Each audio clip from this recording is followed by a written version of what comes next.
جاوید اختر صاحب کا کلام جو حسب حال ہے۔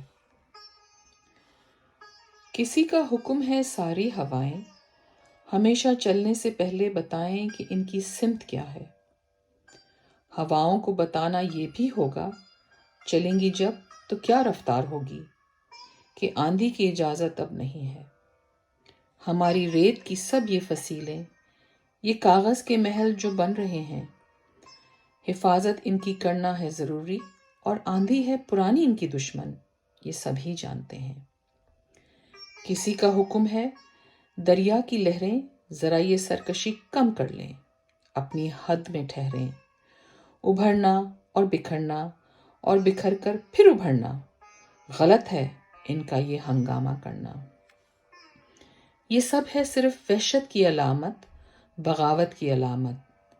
بغاوت تو نہیں برداشت ہوگی، یہ وحشت تو نہیں برداشت ہوگی۔ اگر لہروں کو ہے دریا میں رہنا تو ان کو ہوگا اب چپ چاپ بہنا۔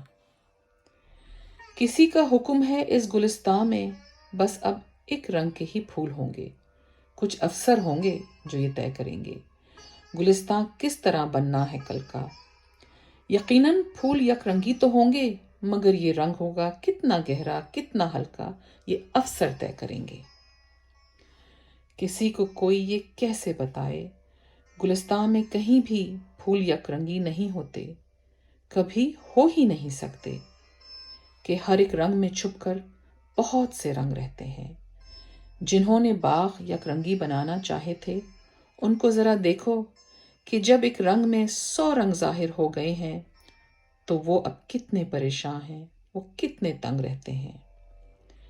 کسی کو کوئی یہ کیسے بتائے ہوائیں اور لہریں کب کسی کا حکم سنتی ہیں۔ ہوائیں حاکموں کی مٹھیوں میں، ہتھ کڑی میں، قید خانوں میں نہیں رکتی۔ یہ لہریں روکی جاتی ہیں تو دریا جتنا بھی ہو پرسکون بے تاب ہوتا ہے، اور اس بے تابی کا اگلا قدم سیلاب ہوتا ہے۔